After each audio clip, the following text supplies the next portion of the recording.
기구한 팔자를 타고 태어나는 사람이 정말 있을까요? 제 생각은 맞다입니다. 그 기구한 인생을 30년이 넘는 세월 동안 살아온 사람이 바로 저라는 생각 때문이죠. 물론 제 선택이 저를 그렇게 오랜 시간을 힘들게 만들었을지도 몰라요. 왜냐면 저는 22이라는 어린 나이에 혼전 임신으로 남편과 결혼했으니까요. 그뿐인가요? 저는 태어나자마자 친할머니네 버려지듯 맡겨졌어요. 제 부모는 돈을 벌어야 해서도 일이 많아 바빠서도 아니었어요. 그저 제 존재를 혐오했다는 게 정확한 표현이겠네요. 서로의 사랑으로 만들어진 제가 서로에게 끔찍했던 거죠. 그래서 저는 제 부모의 생사도 모른 채 살았어요. 하지만 괜찮았습니다. 꼭 가족이라고 해서 저를 무조건적인 사랑으로 보듬을 수 없다는 걸 너무 일찍 알아버렸으니까요. 그리고 제가 할머니네에서 자랐기에 남편과도 만날 수 있었잖아요. 저는 남편과 어렸을 적부터 동네 놀이터에서 참 많이 놀았어요.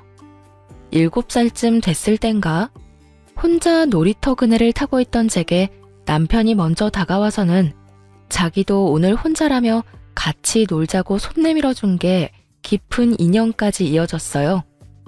남편은 저보다 1살 많은 동네 오빠였고 주변을 잘 챙기는 섬세하고도 마음 따뜻한 사람이었죠. 제 나이 18에 저에겐 전부였던 할머니가 세상을 떠난 뒤 저는 홀로 서기를 해야 했어요. 그때 남편이 큰 위로가 되어주었고 의지도 많이 했어요. 괜찮아. 다 괜찮을 거야. 내가 네 곁에서 앞으로도 쭉 함께 할게. 오빠, 고마워. 오빠가 있어서 정말 다행이야. 네. 남편은 저의 첫사랑입니다. 남편에게도 제가 첫사랑이고요.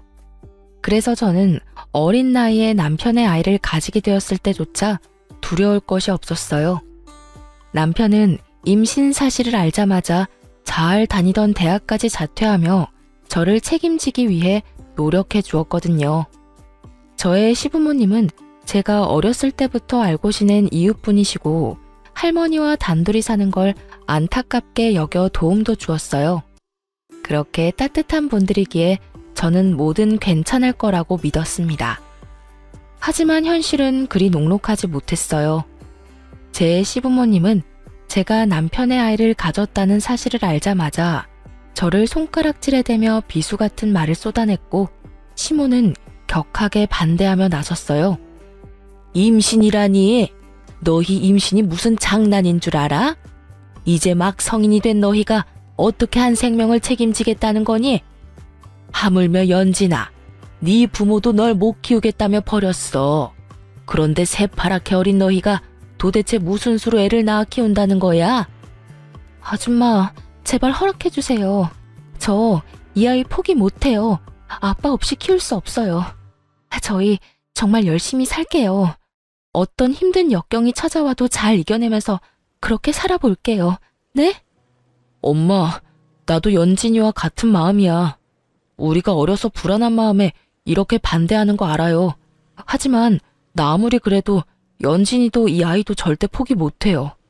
이미 힘들 거 각오하고 내린 결정이야. 아들, 아무리 너희가 이래도 난 절대 허락할 수 없어. 애를 포기한다면 내가 어떻게든 뭐라도 해서든 도우마. 하지만 이건 아니야. 연진아, 내 아들 앞길 막지 말아주렴. 우리 아들 그 유명한 대학을 척척 붙는 똑똑한 아이야. 앞으로 얼마나 더 대성할지 기대되는 그런 아이란 거 알잖니? 너와 내 아들은 태생부터가 달라. 가야 할 길이 다르다고. 아줌마, 저도 오빠한테 너무 미안하고 아줌마 아저씨께 너무 죄송해요. 하지만 저도 이 아이만큼은 무슨 수를 써서든 지키고 싶어요. 제발, 제발 저희가 아이를 지킬 수 있게 도와주세요. 정말 말이 안 통하는 애구나 너. 애미 애비 없이 자란 것들은 이게 문제야. 사리분별도 못해 지 분수도 몰라. 어쩌라는 거니? 내 아들만큼이나 너도 공부 잘했다며. 그런 애가 이리 물러터지고 멍청해서야 되겠어? 막말로 감히 너 같은 게 내 아들의 아이를 가졌다는 것부터가 말이 되느냔 말이야. 엄마, 심란한 마음을 모르는 건 아니지만 그렇게 말하는 건 정말 아니지. 내가 뭐 얼마나 대단한 사람이라고 그런 말까지 해? 나를 사랑해주는 여자고 내가 사랑하는 여자야. 우리가 아무리 나이가 어려도 서로를 위한 마음만큼은 그 누구도 함부로 말할 수 없는 거라고. 됐어요. 나도 이제 다 큰 성인이고 내 인생 내가 알아서 살아. 반대할 거면 반대하세요. 저는 무슨 수를 써서든 연진이랑 결혼도 하고 이 아이도 지킬 거니까. 저희는 시부모님의 반대에도 무릅쓰고 임신 4개월 차에 혼인신고까지 했어요. 참 무모한 선택이 아닐 수 없었죠. 하지만 우리 아이를 지키기 위해서라면 저희는 모든 걸 감내할 준비가 되어 있었어요. 그렇게 제 남편은 시부모님까지 등지면서 저와 아이를 지켰고 또 희생했어요. 자식 이기는 부모 없다고 결국 제가 시댁의 며느리로서 발 들일 날이 오긴 하더군요. 물론 아이를 출산하고도 한참 후였어요. 그 시기는 아이가 돌무렵 되었을 때였고 또 제 남편이 사고로 세상을 떠난 후였습니다. 시모가 저를 시댁에 발들이게 한 이유는 가까이 두고 평생을 원망하기 위함이었어요. 시모에게 저는 자신의 아들을 사지로 내몰아버린 천하의 나쁜 것이었거든요. 니까짓 게 뭐라고? 저 아이가 대체 뭐라고? 네가 내 아들 목숨을 하찮게 만든 거야. 알아? 죄송해요. 너무 죄송해요. 죄송? 사과하면 넌 끝이겠지. 네가 자식 잃은 부모 심경을 알 리가 있겠니? 나쁜 것. 잘못될 거라면 너나 잘못되지 그랬어. 일찍이 네 할머니나 따라갈 것을. 당신 이제 그만해. 시끄럽기만 하지. 제가 그런 말을 들은들 이미 떠난 아들이 살아 돌아오는 것도 아니지 않소. 연진이 넌 꼴도 보기 싫으니 내 눈앞에 띄지 마라. 시모는 돌아가신 할머니를 운운하며 끝도 없이 저에 대한 미움을 쏟아냈어요. 그리고 그 미움의 크기만큼 시집살이 또한 어마어마했습니다. 시부는 저를 보고 싶어 하지도 않았고요. 그럼에도 저는 시댁에 매일같이 시댁을 가야 했죠. 홀로 그 아이를 키워내면서도 시댁의 잡일까지 도맡아 하며 어떻게든 살아내기 위해 고군분투했어요. 시댁 냉장고 청소며 화장실 청소 같은 집안일을 거두는 건 물론 시모의 심부름까지 하면서 시댁의 가정부처럼 지냈어요. 그렇게 지내면서도 아이와 제 입에 풀칠할 돈도 벌어야 했고요. 아직도 잊히지 않는 가슴에 맺힌 일이 몇 개 있어요. 그날은 제가 남편의 첫 기일을 보내고 얼마 뒤의 일입니다. 아이가 막 2돌이 지났을 때였어요. 한참 잔병 치레를 많이 하던 시기라 퍽 하면 아프더라고요. 기관에 맡길 여건도 되지 않으니 아이를 들쳐업고 일을 했죠. 낮에는 뻔질나게도 시댁에서 저를 찾으니 밤에 할 수 있는 식당 일로 돈을 벌었어요. 그때도 아이를 업고 식당 설거지를 하고 있었고요. 밤 9시쯤 됐었는데 이상하게 그날따라 등이 뜨뜻한 거예요. 저는 혹시나 하는 마음에 아이를 살짝 내려 이마를 만져봤어요. 그런데 애가 이마랑 몸은 불덩이처럼 펄펄 끓고 손발은 얼음장처럼 찬 거예요. 사장님, 아이가 지금 열이 펄펄 나요. 저 얼른 병원 좀 다녀올게요. 어머, 그러네. 가게 신경 쓰지 말고 어서 다녀와요. 저는 사장님께 양해를 구한 뒤 그 길로 급히 응급실로 향했어요. 원래도 열에 취약한 편이라 열 경련이라도 일으킬까 어찌나 무섭던지 아이는 요로 감염에 걸렸던 거더라고요. 바보같이 먹고 사는 것만 신경 쓰느라 애가 아파가고 있던 것도 눈치 못 챘네요, 제가. 설상가상으로 며칠 입원 치료가 필요하다더라고요. 정말 싫은데 먹고 살 돈도 빠듯하니 병원비 걱정이 절로 들었어요. 그런 제 자신이 그날따라 어찌나 못나고 또 밉던지 모릅니다. 입원실에 자리가 나길 아이와 기다리며 응급실에서 수액을 맞고 있을 때 시모에게 연락이 왔어요. 그때 시각이 밤 11시가 훌쩍 넘었던 터라 의아했죠. 평소에는 그 시간에는 한참 자고 있을 때니까요. 시모가 연락한 이유는 다음날 점심때쯤 집에 손님이 오니 아침 일찍 와서 대청소도 하고 음식 준비도 하라는 거였어요. 저는 시모에게 아이가 입원해서 내일은 도울 수 없다고 말했어요. 그런데 제 말을 듣고는 시모가 난리를 쳐댔어요. 너는 도대체 애를 어떻게 키우길래 요로 감염애를 다 걸려? 그 아이 지키게 해달라고 애원할 땐 언제고 이제 태어났으니 막 키워도 된다 이거냐? 내 아들의 하나뿐인 핏줄이야. 너같이 천박한 것과는 급이 다른 아이라고. 제가 아이를 좀 더 신경 썼어야 하는데 그러지 못했나 봐요. 그래도 이맘때 아이들이 요로 감염에 간혹 걸리기도 한다고 해요. 며칠 입원해서 잘 치료받으면 금방 좋아진다고 선생님께서 그러셨어요. 그러니까 너무 걱정 마세요, 어머님. 입원했으니까 당연히 그러겠지.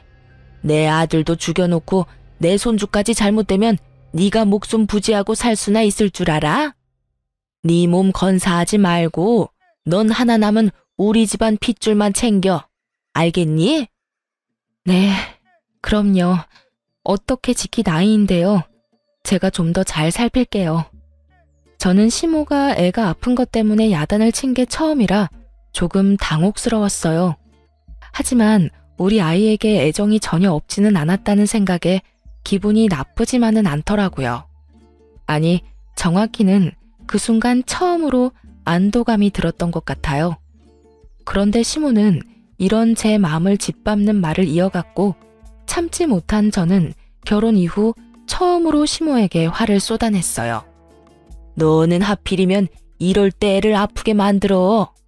너가 와서 청소를 안 하면 이 넓은 집을 누가 청소하냔 말이야. 진짜 짜증나 죽겠네. 왜 너는 애 간수도 못해서 나한테까지 피해를 주니? 당장 내일인데 어쩌면 좋아 정말. 아무튼 내 인생에도 내 아들 인생에도 걸림돌밖에는 안 되는 계집애라니깐. 어머님께서 속상하신 마음 모르는 건 아니지만 제가 아프게 만든 건 아니잖아요. 그저 이 나이 때 애들이 자주 아프면서 크는 것뿐인걸요. 너 지금 내 말에 말대꾸 하는 거니? 네가 정말 미쳤구나. 가뜩이나 내일 손님 맞이가 엉망이 될 판이라 성질나 죽겠는데 지금 나랑 말장난이라도 하자는 거야? 너가 애 똑바로만 잘 키워도 이런 일 없잖니? 뭘 잘했다고 말대꾸야 말대꾸가? 예, 이게 다 네 탓이니까 애를 간호사한테 맡기든 입원실에 같이 입원해 있는 보호자한테 맡기든 요령껏 맡기고 와서 네가 다 준비해. 알겠어? 어머님, 저도 그동안은 죄스러운 마음에 어머님께서 시키는 대로 다 했지만 이번만큼은 못하겠어요. 어머님한테는 뭐가 더 중요한지 모르겠지만 저한테는 지금 우리 아이보다 더 중요한 건 없어요. 남들도 어머님처럼 굴진 않아요.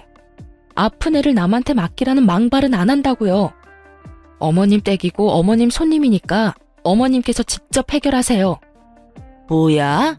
애가 아픈 게 아니라 네 머리가 어떻게 된 거 아니니? 그렇지 않고서야 겁대가리 없이 이렇게 함부로 입을 놀릴 리가 없지. 어디 감히 나한테 언성을 높이는 것도 모자라 따박따박 말대답질을 해? 너 내 손에 죽고 싶어 환장했니?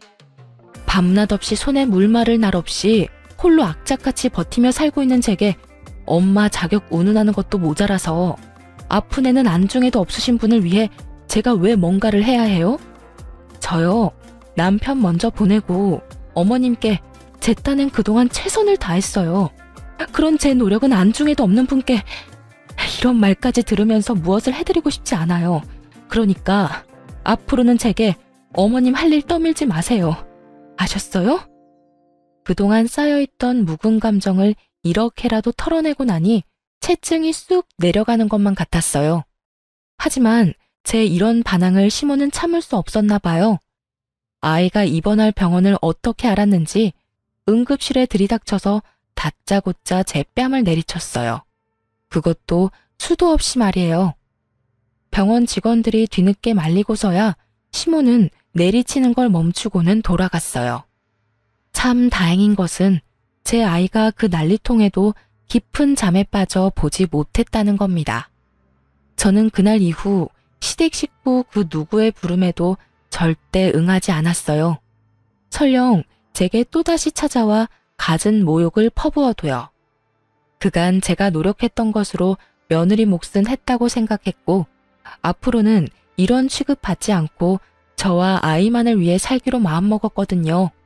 그것만이 저도 아이도 행복할 수 있는 길이라고 여기면서요. 그렇게 홀로 아이를 키우며 삶을 꾸려가다 보니 어느덧 아이는 5살이 되었어요.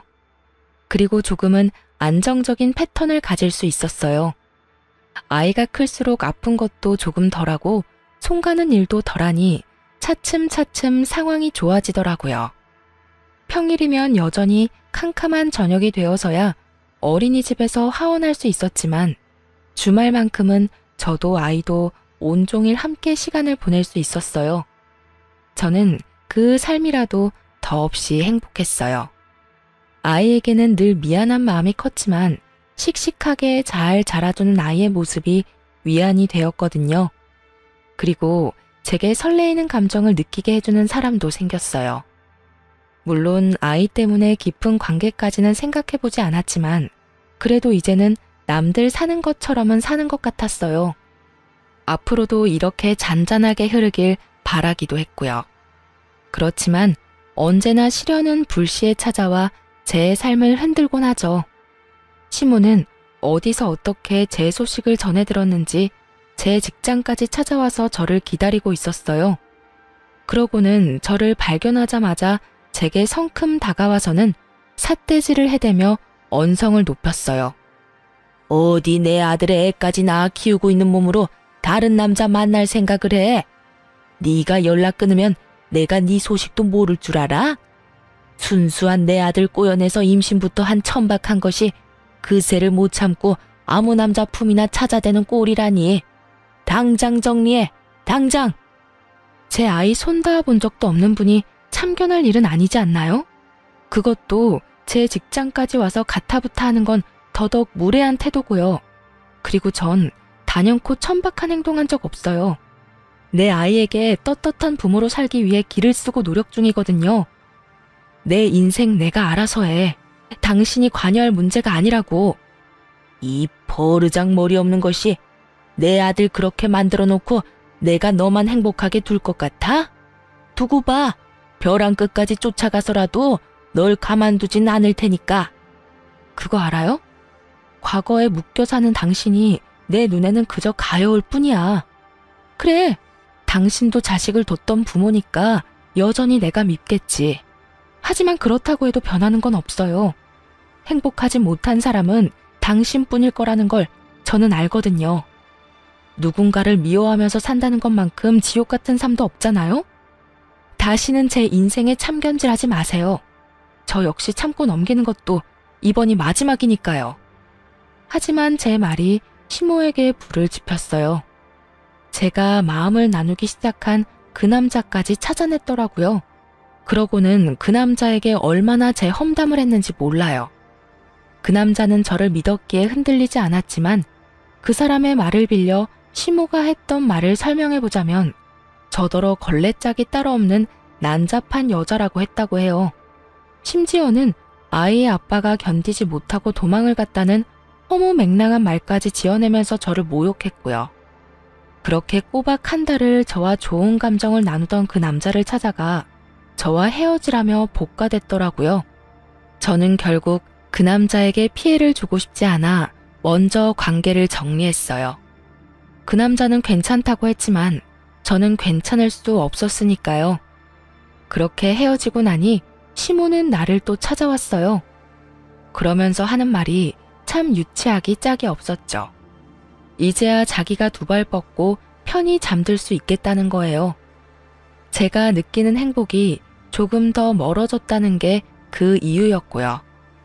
그래도 남자와의 관계가 정리되었으니 다시는 같은 이유로 시모를 마주할 일이 없겠구나 싶은 생각 때문인지 마음이 불편하기만 한 건 아니었어요. 하지만 제 생각과는 달리 그 후에도 저는 시모를 마주해야 했어요. 제가 또 다른 남자한테 꼬리칠지 모른다며 저를 감시하기 시작했거든요. 그런데 문제는 제 일거수일투족을 전부 확인하려 들었다는 겁니다. 대놓고 제 생활에 참견질을 해댔어요. 초반에는 저러다 말겠지 생각하고 무시했지만 시간이 흐를수록 도를 넘어서는 시모로 인해 저는 직장까지 옮겨야 할 정도로 시달려야 했어요. 시모와 직장이 무슨 연관이 있다고 직장을 옮기나 싶으신가요? 제 직장에 매일 찾아와 죽치고 앉아있는 통에 시모의 존재를 모르는 사람이 없었어요. 그뿐인가요? 점심 식사할 때도 제 주변에 남자 동료가 있는 모습만 봐도 불이 나게 달려와서는 못나게도 굴었다고요. 얘가 어떤 애인 줄 알고 같이 다니고 그래요? 얘가 사람 잡아먹는 팔자야. 오래도록 목숨 부지하고 싶으면 절대 근처도 가지 말아야 한다고. 아주머니는 누구신데 그런 말씀을 하세요? 혹시 연진 씨 아는 분이야? 내가 저 요망한 것이 죽인 남자 엄마 되는 사람이요. 그러니까 내 말 허투루 듣지 말고 명심해요. 시모의 이런 언행은 꽤 오랫동안 지속되었고 그러다 보니 점점 저에 관한 나쁜 소문이 퍼져갔죠. 나중에는 어처구니 없게도 제가 돈 때문에 남편을 해코지했었단 추문까지도 돌았다니까요. 이런데 제가 어떻게 직장 생활을 이어갈 수 있었겠어요. 결국 저는 퇴사를 하고 며칠 동안 깊은 고민에 빠졌어요. 어떻게 해야 이 일을 다시는 당하지 않을까 하는 고민이요. 그러다 내린 결론은 그간 고생하며 한 푼 두 푼 모아놓은 돈이 있으니 조금 더 모험적으로 돈을 벌어보자는 생각이 들었고 저는 인생의 처음으로 영업을 해보기로 했어요. 동분서주하며 해야 하는 일이니까 시모가 저를 매번 따라다닐 수는 없을 테니까요. 그리고 아이가 커가면서 드는 비용도 점점 늘어나니 이번 일을 기회 삼아 더 적극적으로 살아보자 싶기도 했고요.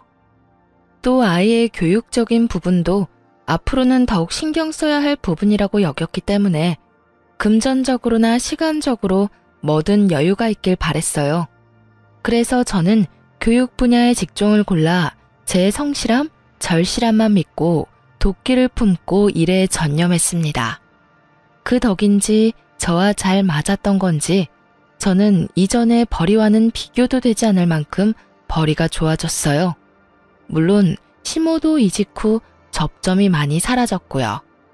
하지만 그중 가장 좋았던 건 월세를 살며 전전하던 저와 아이는 영업직을 선택해 일한 지 딱 1년 만에 제 첫 집을 마련했다는 거예요. 그런데 제 소식을 어떻게 알았는지 한동안 옷깃 한 번 스친 적 없던 시모가 또다시 저를 찾았어요. 하지만 이번만큼은 특이한 부분이 있었어요. 바로 평소 저를 무시하고 또 경멸하던 말투가 아닌 세상 고분고분하고 나긋한 말투를 쓰며 저를 다 이해한다는 듯 말하더라고요. 잘 지냈니? 얼마 전에 우리 아들이 꿈에 나온 게 아니겠니? 그런데 이상하게 너희 생각이 나잖니? 그래서 얼굴이나 보자 싶어 와봤다. 저희가 이사한 곳은 어떻게 하셨어요? 그렇게 직장까지 옮기게 만들어놓고 아들이 꿈에 나와서 제 뒤라도 캐셨어요? 어머, 왜 이리 날이 서 있어? 내가 널 어떻게 하려고 찾아온 건 아니야. 직장까지 옮기게 했던 건 유감이다.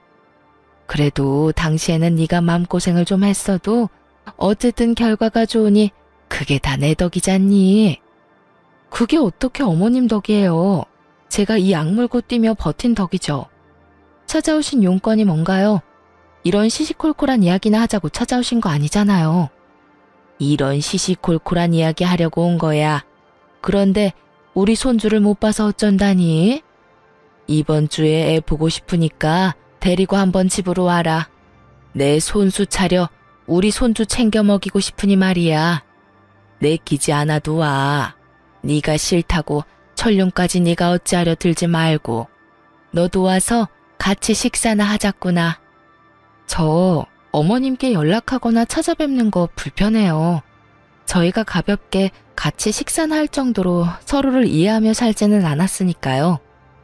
예, 나도 알아. 온다고 연락하기 불편하면 너 편할 때 언제든 오렴. 이번 주는 내내 식사 준비를 해놓을 테니. 시모가 찾아와 이 말을 했을 땐 이 양반이 또 무슨 꿍꿍이가 있어서 이러나 하는 생각이 강했어요. 앞으로는 다시는 이런 연락을 하지 말고 찾아오지도 말라 당부하기 위해 이번이 마지막이라 생각하며 다음날 일찍 시댁에 들렀어요. 그런데 제가 이 관계를 끝내기 위한 말을 꺼내기도 전에 시모가 황당한 소리를 짓거리더군요. 잘 왔다. 그런데 우리 손주는 어디 가고 너만 왔니? 제가 어머님께 드릴 말씀이 있어서 데리고 오지 않았어요. 그러니? 아쉽네. 네가 할 말이 뭔지는 대충 짐작이 가니 내가 먼저 말하마. 너 돈 좀 만지는 거 내가 다 안다. 그래서 말인데 평생 내 꿈이던 제주살이 네가 좀 시켜줘야겠다. 할머니가 살아계실 적 시모는 가끔 자기 꿈을 이야기하곤 했어요. 늙으면 자기는 제주도에서 살고 싶다고요. 그런데 지금 그 꿈을 저더러 이뤄달라뇨. 저는 시모의 말에 어이가 없어 따박따박 따졌어요. 제가 왜 어머님의 꿈을 이뤄드려야 해요? 제가 힘들게 지내왔던 세월을 빤히 보셔놓고 그런 말을 어떻게 하세요? 아들이 없으니 하나뿐인 며느리한테 효도 좀 하라는 거잖니. 처음이자 마지막으로 효도한다 생각하면 될 일 아니니? 그동안 아이의 조부모로서 사소한 것 하나 노력한 적 없으시잖아요. 그런데 효도를 운운하실 자격이 있다고 생각하세요? 그런 걸 일일이 따질 관계는 아니지 않니? 그리고 어차피 돈을 죽을 때 싸갈 것도 아니고 너 제주에 이번에 대출 받아서 땅 샀다며? 우리가 노후로 거기서 좀 생활한다는 건데 뭐가 문제라고 이래? 그만 좀 하세요. 언제까지 이런 관계로 살아야 하는 건데요? 제 것에 탐내지 마시고 어머님 삶을 좀 사세요. 저요, 어머님 사리사욕이나 챙기자고 열심히 사는 거 아니에요. 저도 이 세상에 단 둘뿐인 우리 모자만 생각하며 버티는 거라고요. 우리가 이렇게 자꾸 부딪히는 꼴을 하늘에 있는 아들이 보면 얼마나 속상하겠어. 네 제주 땅 우리한테 넘기고 거기서 지내면서 거리를 두면 너도 더 좋을 거고 우리도 우리대로 좋을 것 아니니. 정 못하겠으면 내 아들 목숨값이라고 여겨라. 지금 뭐라고 하셨어요? 남편 목숨값이요? 그래. 그렇게 네 제주 땅 넘기기 아까우면 그렇게 생각해. 그럼 네 마음이 덜 아쉬울 것 아니니? 안 그래? 정말 끝까지 진절머리가 나게 만드네. 당신이 말하는 아들 목숨값, 내 남편 사망보험금까지 탈탈 털어갔잖아. 1,000원 한 장 안 남겨주고 전부 빼앗아 갔잖아. 저는 목숨값을 운운하며 말하는 순간 꼭지가 돌아 그 집에 있는 물건이란 물건은 다 집어 던져댔어요.